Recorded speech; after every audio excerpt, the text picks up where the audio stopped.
moderator serta teman-teman peserta diskusi yang luar biasa.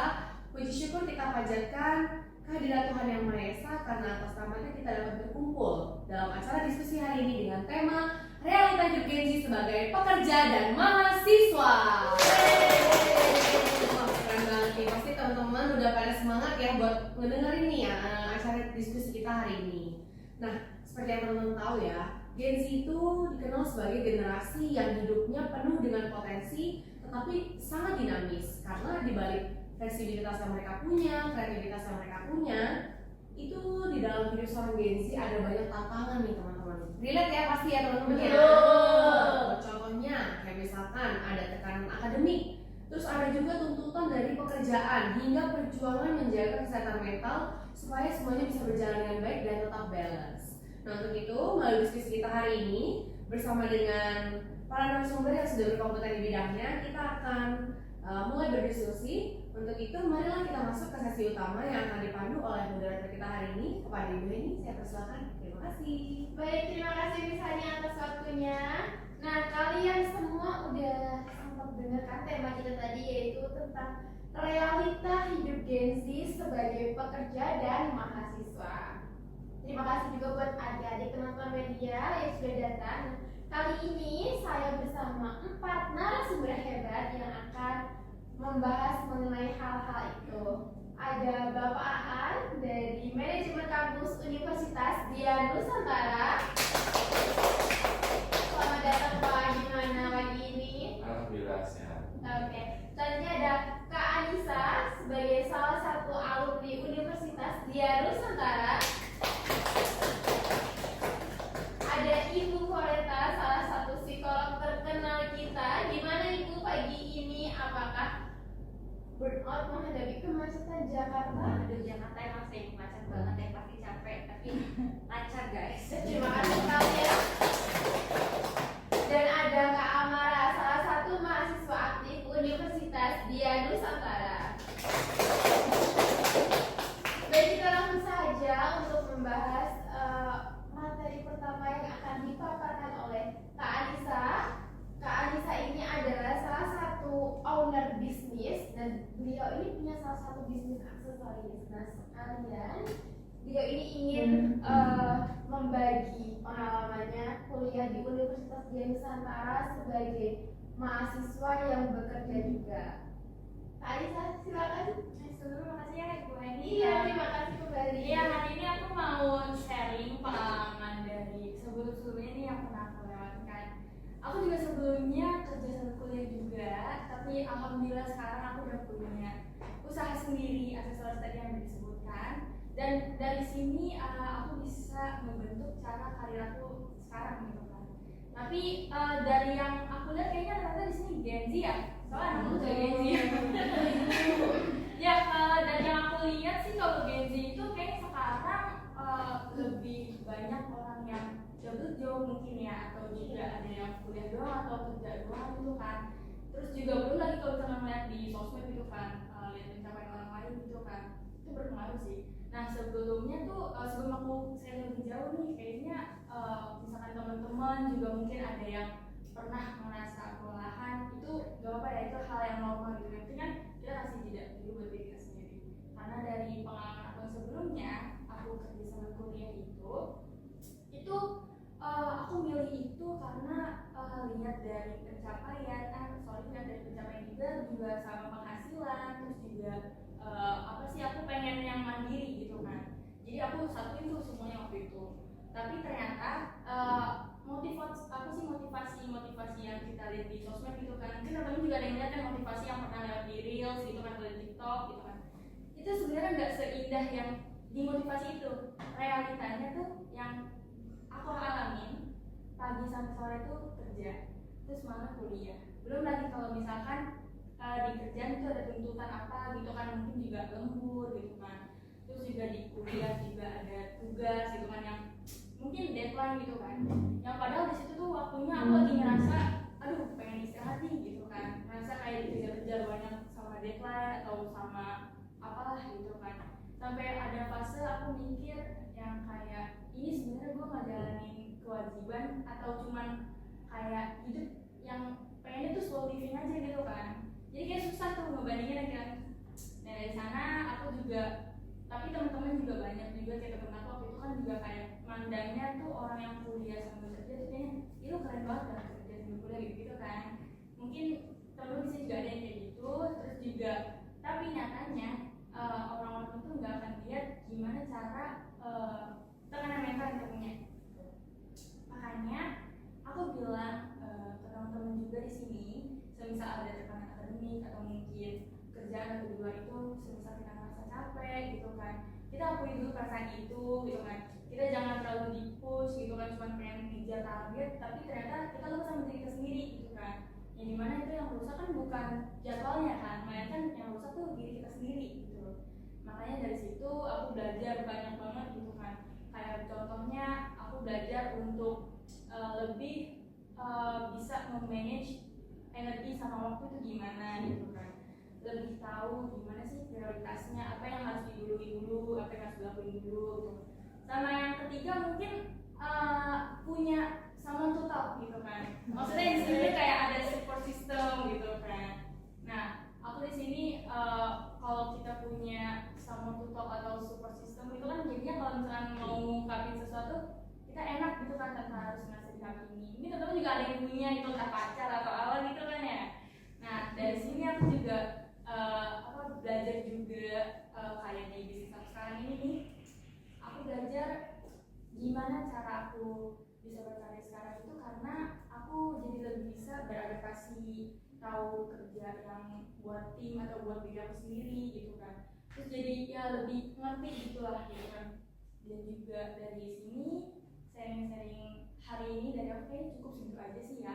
Karena mungkin teman-teman juga nantinya akan ngerti gitu kan. Tapi yang bisa aku sampaikan ya ke teman-teman di sini mungkin lebih ke mendingan kita lebih ke jaga diri kita sendiri aja gitu kan. Maksudnya di sini tuh jaga diri sendiri tuh kayak nggak perlu ikut-ikutan dari kanan kiri orang lain gitu sih kalau dari aku. Mungkin sharing hari ini kayak cukup gitu aja dari aku. Yang penting semoga sharing hari ini bisa ngebuat teman-teman pikiran terbuka dan bisa mengambil hal positif dari yang aku bicara hari ini. Terima kasih. Sangat menarik sekali ya, dan memang benar. Kadang support system itu penting, dan itu tidak harus selalu dari pasangan ya teman-teman ya, dari orang tua, saudara itu juga bisa. Jadi support system itu juga salah satu elemen penting dalam apapun yang kita lakukan. Selain itu juga benar tadi sempat dikatakan kalau kayak kita perlu mengakuisisi diri. Kita capek, bilang aja capek, nggak apa-apa banget kok itu. Kita lelah, kita capek, nggak apa-apa, habis itu bangkit lagi. Itu adalah insight dari Kak Anissa sebagai alumni Universitas Dian Nusantara. Nah, sekarang kita akan beralih ke salah satu mahasiswa aktif Universitas Dian Nusantara. Halo Kak Amara, gimana kabarnya pagi ini? Baik Kak. Udah kos belum?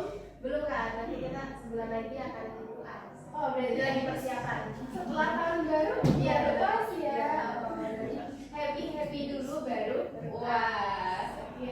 Aku dengar tuh Kak Amara salah satu mahasiswa aktif yang kuliah seni pekerja, tapi masih bisa membagi waktunya untuk ikut organisasi kampus. Benar Kak? Iya benar. Aku jadi mahasiswa semester 5, aku kerja juga sama aku ikut Hima.com. Wah, hebat sekali. Boleh dong Kak Amara bagi tipsnya ke teman-teman semua, kayak gimana sih cara ngatur waktunya gitu. Ya baik, halo teman-teman semuanya, aku Amara, aku mahasiswa aktif semester 5, terus juga aku sebagai pekerja, terus aku juga ikut organisasi Hima.com. Jadi kalau ngomongin dunia kampus nih, kita ada beberapa tipe mahasiswa ya. Ada yang jadi mahasiswa kupu-kupu, kuliah pulang, mahasiswa kunang-kunang yang kuliah nangkring jadi setiap habis pulang kuliah nih langsung nongkrong kemana, atau bisa juga jadi mahasiswa kura-kura, kuliah rapat. Terus kalau saya sendiri sih kayaknya saya mahasiswa borongan ya, kerja juga, rapat juga, terus habis itu juga suka nongkrong juga sih kalau lagi kosong. Terus habis itu alhamdulillah juga saya kuliah di Undira ini kelasnya kelas karyawan. Jadi Senin sampai Jumat saya ini kerja, Sabtunya saya kuliah seperti biasa, terus siangnya ada rapat organisasi di Hima gitu kan. Terus kadang juga kalau di hari Minggunya tetap on schedule untuk melanjutin deadline yang ada kayak gitu. Terus jujur sih jadi mahasiswa ini mahasiswa kerja plus aktif di organisasi Hima ini tantangannya beda ya, mode hard gitu. Di tempat kerja saya dituntut profesional, di Hima saya dituntut untuk peduli dan kontribusi, sedangkan di kampus kita juga sebagai mahasiswa yang dituntut untuk sebagai dituntut dosen untuk mengumpulkan tugas tepat waktu kayak gitu ya kan.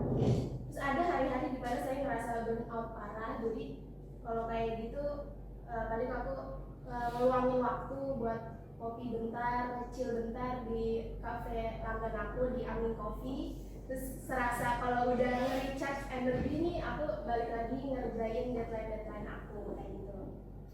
Terus mungkin ada beberapa yang bertanya, kenapa sih tetap dijalani, kenapa repot-repot kuliah, kerja, terus habis itu organisasi juga.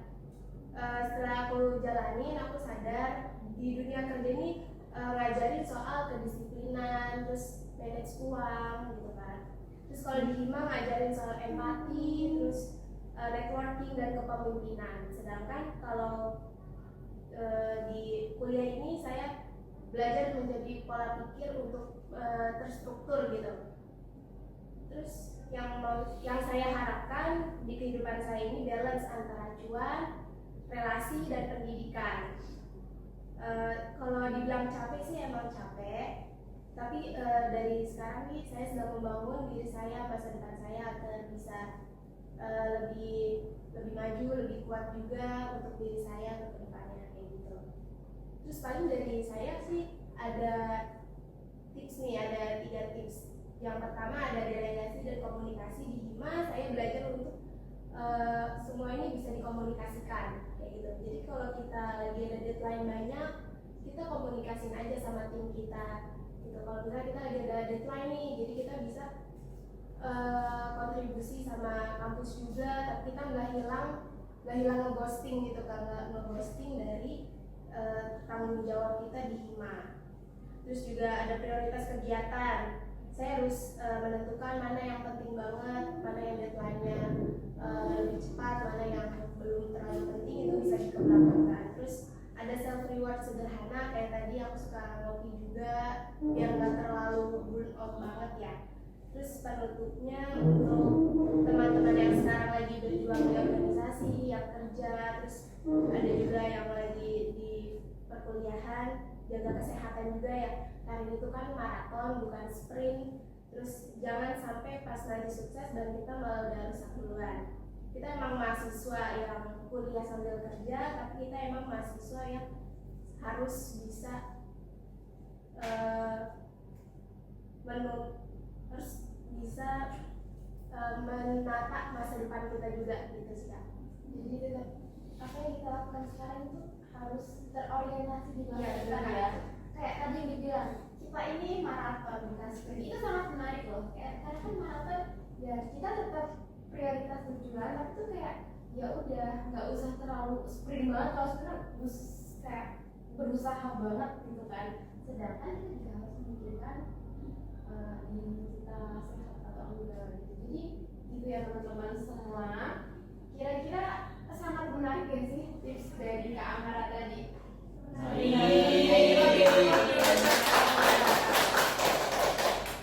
Itu adalah dua narasumber kita, di mana kedua narasumber ini mereka adalah sama-sama mahasiswa Universitas Gadjah Nusantara. Yang satu sudah alumni, yang satu dalam semester 5 ya Kak ya, betul ya. Sekarang kita akan gimana sih cara manajemen kampus Universitas Gadjah Nusantara dalam mengelola manajemen tersebut agar bisa works di mahasiswa yang juga sebagai pekerja atau mahasiswa kelas karyawan. Halo Bapak Aan, gimana kabarnya pagi ini? Baik, pagi. Nah, kira-kira Bapak boleh dong ceritakan sedikit mengenai gimana sih manajemen kampus Universitas Gadjah Nusantara dalam mengelola mahasiswa-mahasiswa kelas karyawan?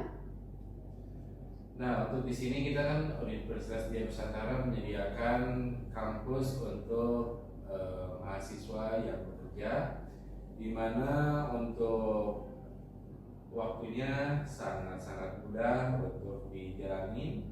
Seperti kita yang mungkin pegawai kantoran, kalau mungkin mau mengambil shift malam, mungkin habis kerja pulang jam 5, kita bisa masuk kampus jam 7 malam. Ya, untuk yang kedua kita ada kelas 1 pagi untuk yang karyawan mungkin yang memang liburnya hanya Sabtu aja, terus minggunya libur, minggunya masuk, jadi bisa mengambil kelas pagi Sabtu pagi, atau mungkin Sabtunya nih setengah hari, minggunya libur, boleh kalian mengambil mungkin Sabtu sore, yang dimana itu dari jam 3 sore sampai dengan selesai. Kita memiliki 3 kelas untuk karyawan ya, yang dimana tadi yang saya sebutkan itu kelas malam, kelas 1 pagi, dan kelas 1 sore. Dan untuk biayanya juga sangat-sangat murah ya untuk di Universitas Dian Nusantara ya. Boleh di-spill dong, kayaknya adik-adik yang masih SMA SMK ini mungkin akan tertarik karena Universitas Dian Nusantara akreditasinya juga sudah bagus ya. Iya betul, untuk akreditasinya sangat-sangat bagus untuk Universitas Dian Nusantara ini yang mungkin memang harus terus berkembang gitu kan. Dimana selain berkembang juga untuk biayanya juga murah nih. Contohnya kita untuk 1 semester atau 6 bulan itu hanya 3 juta rupiah. Jadi untuk teman-teman bisa menghitung kan, beli per bulannya berapa, cukup mengeluarkan uang tunai 500.000 kalau memang mau diangsur tiap bulannya. Selain untuk biaya yang cukup mudah dan cukup murah, yaitu bisa dicicil dan biaya murah, untuk lokasinya juga sangat strategis. Kita tidak jauh ya dari pusat kota, atau mungkin ini bisa dari aksesnya juga sangat mudah ya untuk Universitas Dian Nusantara. Kalian bisa menggunakan, kalau yang menggunakan busway bisa naik busway, kalau yang naik angkot mungkin bisa juga naik angkot, atau mungkin yang naik Gojek yang sekitar sini juga bisa ya, atau mungkin naik kereta. Nah, saya berpesan kepada teman-teman atau adik-adik semua di sini, kalau kita nggak melakukannya sekarang, kapan lagi tuh? Mungkin untuk tahun-tahun selanjutnya biayanya akan meningkat. Iya. Jadi tunggu apa lagi? Segera kuliah di Universitas Dian Nusantara. Kita semua menunggu di sini untuk adik-adik semua. Cukup sekian dari saya. Selain itu tadi itu ada sedikit penjelasan dari pihak manajemen kampus Universitas Dian Nusantara, di mana salah satu universitas yang memiliki program kelas karyawan cukup bagus. Karena yang saya dengar juga kayak sudah kemarin tuh malah dominasi kelas karyawan, dan itu IPK-nya pun cukup memuaskan. Boleh beri tepuk tangan dulu untuk Universitas Dian Nusantara dan Bapak Akan ya. Selanjutnya ini pemateri terakhir ya, yang konfliknya cukup serius kayaknya deh. Halo Ibu Koreta, gimana kabarnya pagi ini? Puji Tuhan, baik. Alhamdulillah sekali ya. Nah, hari ini Ibu Koreta akan membahas tentang kesehatan mental, stres, dan burnout yang dialami para Gen Z ini. Kira-kira boleh disampaikan materinya kepada teman-teman media dan adik-adik semuanya. Oke, halo teman-teman Gen Z yang tangguh. Hai.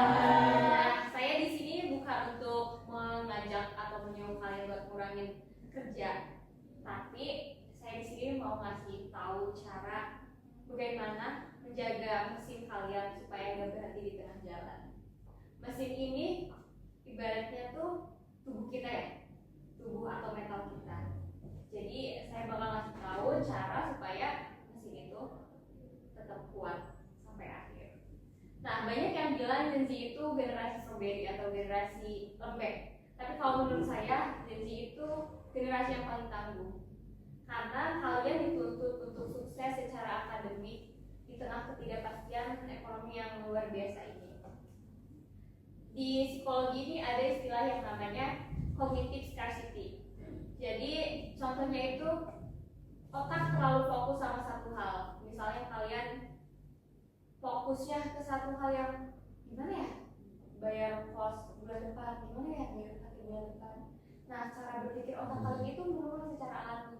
Jadi kalau kalian gak konsentrasi di kelas atau merasa sulit buat konsentrasi, itu bukan karena kalian bodoh, tapi karena otak kalian emang lagi penuh sama pikiran gimana cara bertahan hidup kayak gitu.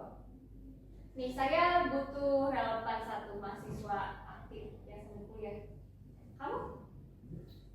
Boleh perkenalan diri? Perkenalkan, nama saya Isya Sabana, saya mahasiswa aktif dari kampus lain Bekerja sebagai apa sih? di FNB.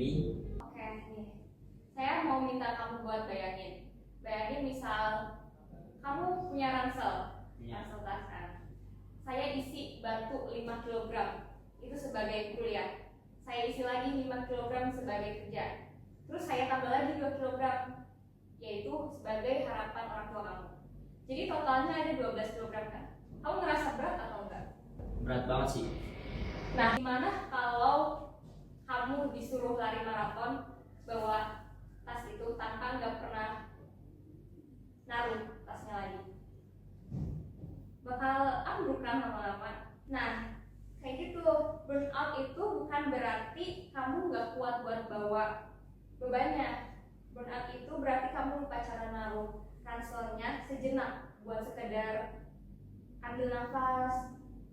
Terus self care bagi mahasiswa itu juga penting, bukan sekedar pergi ke mall atau spa. Nah, self care buat mahasiswa itu bisa cukup kayak memberi izin ke diri sendiri aja buat bilang, malam ini aku nggak akan buka laptop setelah kerja, aku mau tidur kayak gitu. Kamu itu nggak gagal karena merasa lelah, tapi memang kita butuh jeda seperti tadi yang sudah dikatakan oleh kakak sebelumnya yang di sini, itu sangat benar sekali kayak gitu. Oke, Ibu, terima kasih. Kayaknya juga kurang lebih juga ini ya, sama kayak kita nggak boleh terlalu memforsir diri sendiri. Itu yang saya tangkap dari pembicaraan kita pada pagi ini. Baik, untuk dari teman-teman media, Gen Z dan adik-adik semua, ada yang ingin bertanya karena kita akan memasuki sesi tanya jawab. Siapkan pertanyaan terbaik kalian yang akan dijawab oleh 4 narasumber hebat kita.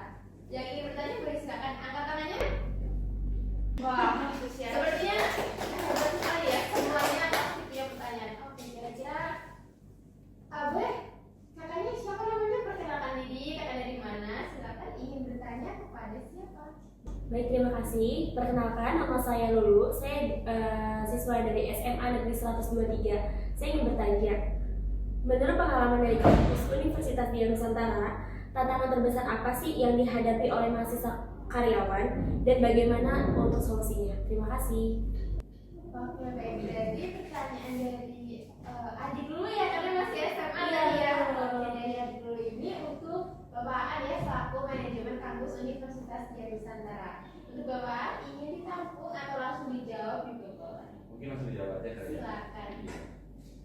Untuk tantangan mahasiswa kepada kampus atau sebaliknya dari kampus kepada mahasiswa, biasanya kita kan suka ada acara ya, yang mungkin acaranya ini mahasiswa yang masuk kelas karyawan ini kebetulan kerja nih. Mungkin tantangannya antara mahasiswa bisa mengikuti atau memang kampus yang harus mengeluarkan surat izin agar memang dia bisa izin kekerjaannya untuk mengikuti aktivitas di kampus. Nah, untuk sejauh ini paling untuk kendala-kendalanya kita banyak karyawan yang minta surat izin ke kampus untuk mengikuti acara di kampus. Begitu sih paling untuk sejauh ini ya, untuk acara di kampus paling kita mengeluarkan surat izin agar mahasiswa bisa mengikuti acara di kampus untuk yang kerja. Oke, jadi berarti dari universitas pun juga memfasilitasi ya, kalaupun ada acara-acara urgent atau penting dari kampus untuk mahasiswa-mahasiswa kelas karyawannya bisa tetap ikut andil dalam acara tersebut. Betul. Hebat sekali, beri applause dulu. Selanjutnya siapa dulu nih? Oke, boleh. Bukan ladies first tapi men first. Silakan. Saya Isya Sabana nih. Saya mau bertanya sama siswa aktif dari Universitas Dian Nusantara. Apa sih alasan utama kakak ini untuk memutuskan bekerja itu sembari kuliah? Pertanyaannya sangat bagus dan saya harap jawaban kakak harus memotivasi nih untuk adik-adik semua yang belum kuliah tapi kayak mereka tuh masih SMA tapi pengen kuliah tapi juga bingung antara kerja kuliah gimana ya, gue bisa nggak ya dua-duanya atau nggak usah kuliah dulu ya kerja aja gitu. Silakan kakak marah dan silakan dijawab ya. Jadi alasan aku untuk kerja sambil kuliah itu untuk finansial keluarga juga, mendukung finansial keluarga, terus habis itu mengurangi beban biaya pendidikan ya. Jadi aku membiayai diri aku sendiri, terus habis itu juga dengan kita kerja sambil kuliah kita bisa mengasah diri kita, mengasah keterampilan kita. Terus dengan kuliah kan kita juga bisa menambah relasi, siapa tahu nanti ke depannya kita bisa saling bekerja sama antar teman kita kalau ada bersama dosen kita yang itu di mana ada jenjang yang lebih bagus gitu ke depannya untuk karir kita kayak gitu sih Kak.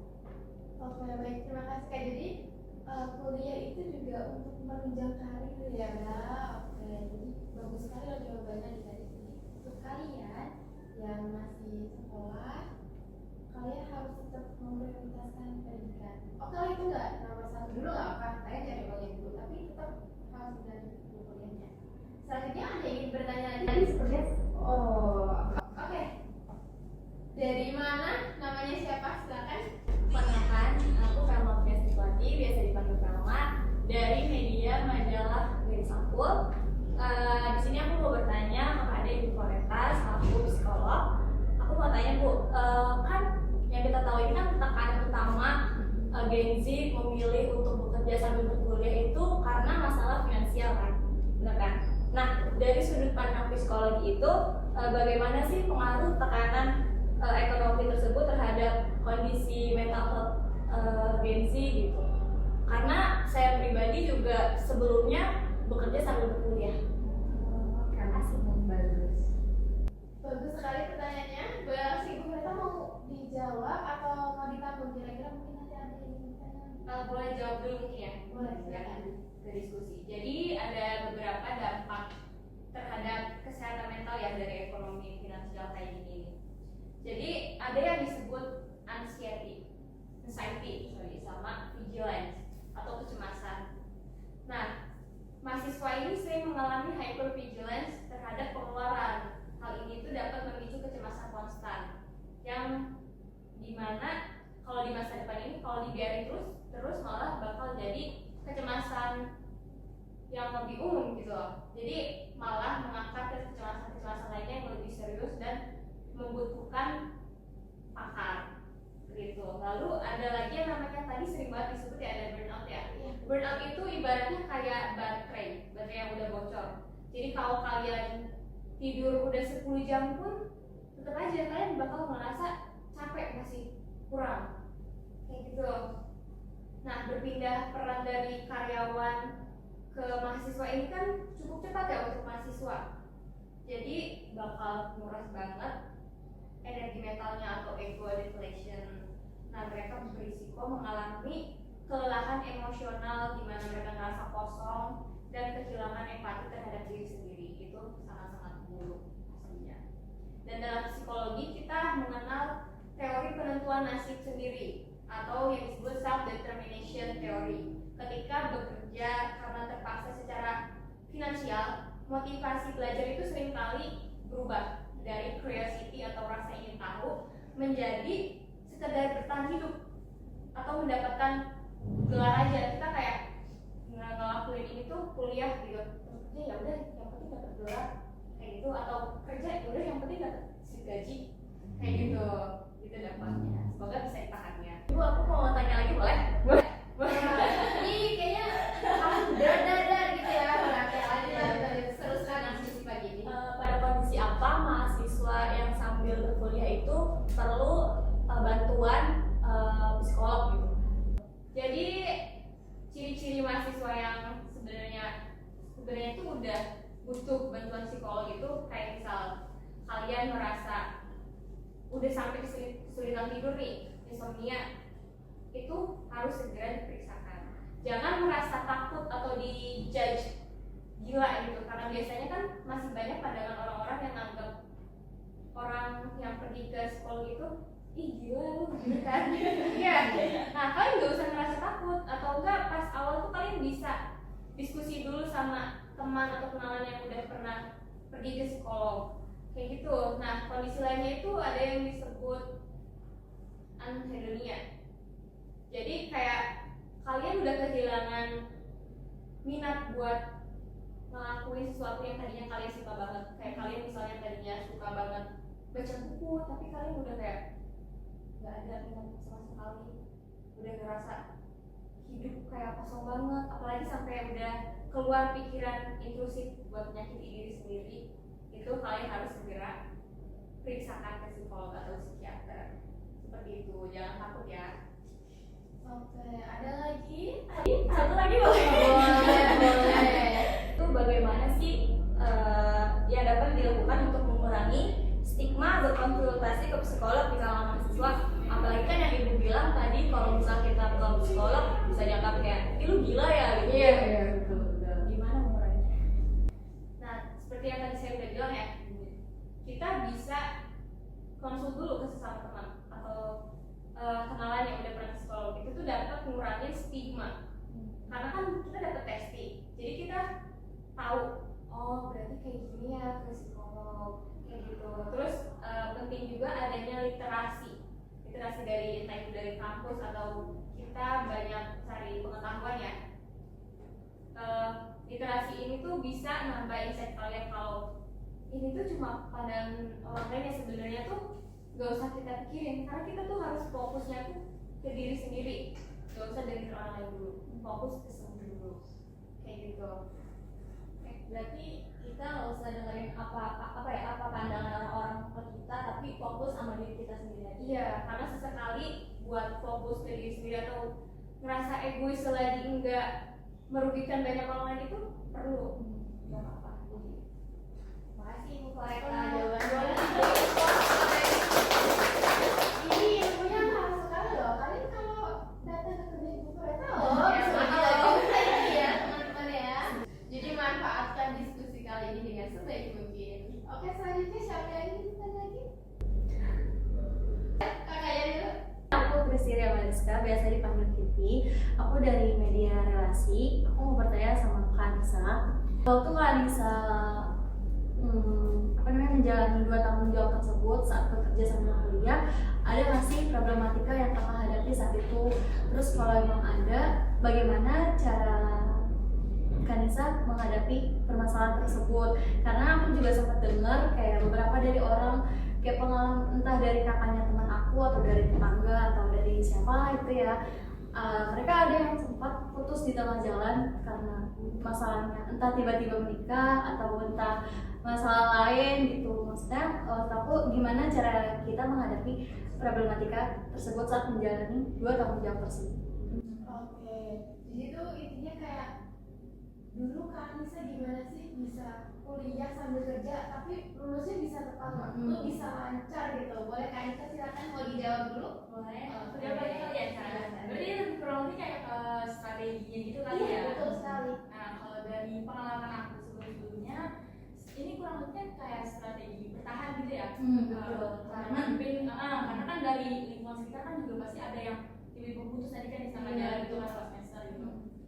Kalau aku mikirnya karena aku pernah di posisi itu, aku mikir ketujuan sih, lebih ke mindset gitu kan. Lebih ke mindset diri kita untuk kalau misalkan kita ngelanjutin ya udah sangat jalan gitu, jadi ya lebih baik langsung lanjut aja gitu kan. Karena kita sambil kerja juga, jadi pakai uang kita sendiri kayak sayang gitu loh gitu kan. Jadi tergantung dari orangnya. Tapi kalau misalkan emang kita merasa aku nikah aja kali ya biar ini kayak gitu, pasti kan ada banyak kayak gitu kan. Nah kalau yang kayak gitu kan aku juga pernah ada tuh di fase yang kayak gitu. Jadi aku mikirnya malah kalau nikah tuh lebih ribet lagi, lebih berat lagi gitu kan. Itu kan pikiran yang lagi capek aja sih menurut aku. Jadi lebih baik apa ya, istirahat dulu aja kalau lagi kayak gitu. Jadi kayak mau ngopi kayak mau apa gitu, lebih baik sih yang kayak positif gitu aja gitu loh. Jadi aku ngadepinnya kayak gitu sih kalau untuk strategi ngadepin problematika kayak gitu. Oh berarti yang penting kita komitmen aja ya, tujuan dari awal sampai akhirnya tuh buat apa gitu ya. Terus kayak anggap aja kayak masalah tuh kayak angin lewat gitu kali ya Kak ya. Iya benar, jadi kayak konsisten lah sama dari awal.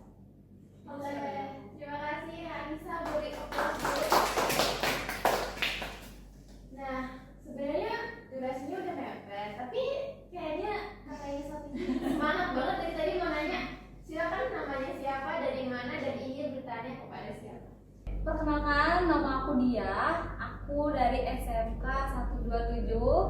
Aku mau tanya sama kakak-kakak tadi, kakak yang udah alumni, terus sama kakak yang masih kuliah. Dari semua hal yang tadi kakak jalanin nih, dari kerja sambil kuliah, terus juga tadi Kak Amara kan sambil hima juga ya. Nah, semua pelajaran hidup yang kakak dapetin nih selama kuliah sambil kerja, apa satu hal yang pengen kakak sampaikan ke kami yang masih sekolah, masih SMA atau SMK? Terima kasih Adit. Namanya siapa tadi? Dia. Oke, Adit Dia karena masih SMK ya, SMK 127. Ini salah satu SMK favorit di Jakarta. Untuk kakaknya siapa dulu yang mau jawab? Kak Amara atau yang udah alumni nih? Alumni. Silakan. Boleh jawab dulu kali ya. Boleh. Kalau untuk aku mungkin pesannya buat teman-teman di sini yang tadi yang belum lulus SMA gitu ya. Jadi jangan terburu-buru gitu lah. Kayak kenali dulu diri sendiri, maunya apa, maunya kemana. Terus kalau misalkan kita punya bakat atau potensinya lebih dari apa sih yang punya kelebihan lah dari diri sendiri, dan kita asah aja gitu kan. Misalkan kayak kamu suka nulis, ya udah coba terusin nulisnya, mau nulis apa gitu kan. Terus juga buat aku jangan terburu-buru sih sama dan pengaruh orang lain gitu kan. Jadi nggak gampang ke distract gitu. Jadi kayak punya batasan lah buat diri sendiri gitu sih kalau menurut aku. Jadi kayak tadi disebut sebelumnya juga kan, kayak kita hidup bukan sprint gitu kan, kita tapi maraton, tapi yang pasti prosesnya juga ada. Dari aku gitu. Oke, terima kasih. Aku mau tanya lagi nih. Aku mau nanya, aku jadi perwakilan teman-teman juga SMA, SMK. Ada nggak skill yang penting banget disiapin sebelum masuk kuliah gitu? Kayak dari mental, akademi, atau pengalaman. Kalau tadi kan udah Kak Anissa yang menjawab ya sebagai alumni, sekarang saya persilakan untuk Kak Amara sebagai mahasiswa aktifnya.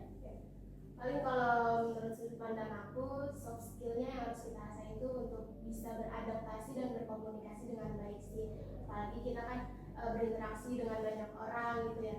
Kita harus bisa menyampaikan pesan kita kepada orang tersebut dan orang tersebut tuh paham kayak gitu. Terus satu hal lagi yang aku pelajarin, kita tuh sebenarnya bisa ngerjain semuanya, tapi kita nggak bisa ngerjainnya sendirian. Kita harus bisa ngebentuk tim. Gimana sih cara ngebentuk tim itu? Ya itu tadi dari berkomunikasi dengan baik. Kita harus bisa saling membangun interaksi dengan baik kayak gitu sih Kak. Jadi komunikasinya kayak Baik, terima kasih Kak. Nah, kayaknya cukup sampai di sini dulu diskusi kita pada pagi ini. Jadi kira-kira tuh insight yang kita dapat dari diskusi pagi ini tuh kayak untuk kalian semua para Gen Z yang masih SMA, yang udah kuliah, dan kakak-kakak media juga, dan dimanapun kalian berada semuanya, kita tuh kalau menjalani sesuatu harus konsisten. Tapi kita juga harus ingat, kita tuh punya diri yang harus dijaga juga. Kita jangan terlalu memforsir apapun yang kita lakukan. Ingat apa tadi yang Kak Anissa bilang, hidup itu maraton, bukan sprint. Dan kalau kalian lagi burnout, lagi stres, lagi capek, nggak apa-apa, aku aja. Aku capek, aku mau istirahat dulu. Kalau kalian butuh tenaga profesional, datang aja nggak apa-apa. Itu bukan sesuatu hal yang memalukan. Jadi untuk diskusi hari ini saya tutup dan saya kembalikan kepada Miss Hani selaku MC. Terima kasih Miss Hani untuk waktunya. Silakan. Boleh ditepuk tangan sekali lagi. Luar biasa untuk diskusi hari ini ya teman-teman. Demikian rangkaian diskusi kita hari ini dengan tema realita hidup Gen Z sebagai pekerja dan mahasiswa. Terima kasih atas insight, pengalaman, perspektif dari para narasumber, serta terima kasih kepada moderator yang telah memandu diskusi hari ini dengan sangat baik. Kami juga mengucapkan terima kasih kepada seluruh peserta yang telah berpartisipasi aktif, baik melalui pertanyaan maupun perhatian penuh selama acara berlangsung. Semoga diskusi hari ini ya teman-teman bisa memberikan wawasan baru nih untuk teman-teman Gen Z, refleksi serta semangat bagi kita semua untuk menghadapi realita kehidupan sebagai Gen Z. Akhir kata, saya selaku MC, mohon maaf apabila selama memandu acara terdapat kekurangan atau hal yang kurang berkenan. Dengan demikian, acara diskusi hari ini berakhir. Sampai jumpa di kesempatan berikutnya. Terima kasih dan see you.